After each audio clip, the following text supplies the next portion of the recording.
So I've got a massive disaster with my brand new car I've just collected. The dealership have tried to cover up a catastrophic failure on their part. So the new car that I've got, I can't tell you what it is just yet because obviously we could be going legal with this, so I can't tell you what dealership it is, but I can give you the story of my experience with it, and hopefully other people that are viewing this, if you're collecting a new car, then just listen very carefully. So I opted for a matte grey finish on our new car, and obviously the dealership, they always offer the GardX protection on all these new vehicles. I think even the second-hand cars, I think you get that as an option. All of my vehicles that I've had, we've always opted for it. It does help protection of the paint, but obviously this one being a matte paint finish, it required a specialist chemical. GardX call it MX2. It's just solely for matte paint. And cut a long story short, on the handover that we had when we got told the vehicle's ready, I noticed that we couldn't get the installation certificate and there was no care bag. Normally GardX offers a care bag maintenance, so it just conforms part of the warranty for the vehicle. And it wasn't there, and the salesperson said that we don't get it because it's a two-coat system, apparently.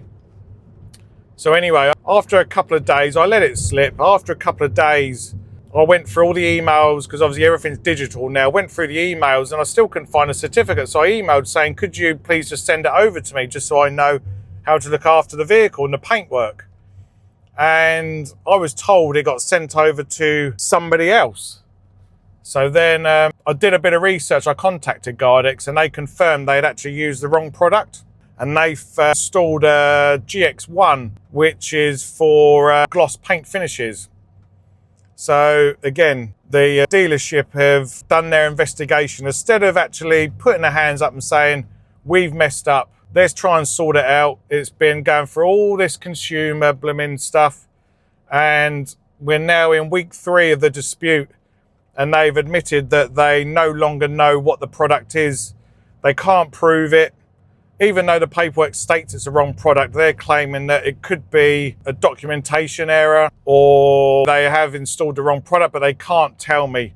And then he turns around and says, how convenient that the technician that actually installed it on my vehicle is no longer with the dealership. So again, they cannot categorically say what product is on my car, which is a big deal, really. Bad documentation, bad dealership, and they just haven't dealt with anything. So going back to the handover, this is where you need to be very careful if you're getting a brand new car, because the dealership, they offer, it's like a checklist for handover. So what it states is you need to understand how the car works, have the sales executive showed you how to use the vehicle. You do like a walk around, you just check it, you do your visuals, and when you're happy that is the exact vehicle that you've purchased, what you should do then is go back in and sign the handover certificate. Stupidly, even though I preach this, the details, the contracts, we stupidly sitting there with the sales rep. She was all smiles and chatting away. We were signing paperwork, paying a deposit, and then she said, oh, just sign this handover certificate just to show that I've showed you how to use a car and that you're happy, and it will save us when we go out to the vehicle. It'll just save you having to come back in. Well, stupid me, I signed it, I paid the deposit, and then when we went out to the vehicle, we weren't even shown how to use the vehicle. She just gave us a key and enjoy the vehicle. And now we've got a situation now where the paint is potentially damaged. So I've had to get legal with the dealership. They've obviously, as normal, gone to ground. And now I've put it into the finance company to deal with it. Now again, they can take up to 8 weeks before I can legally go to the Financial Ombudsman. So it's a right mess, guys. So make sure that on handover, you fully understand that you're signing over that you accept the vehicle.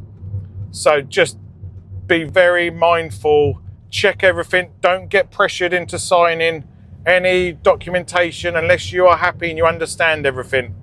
So as soon as I get more update on what's going on, I'll let you know a bit more details, who I dealt with and how it went. So cheers for now.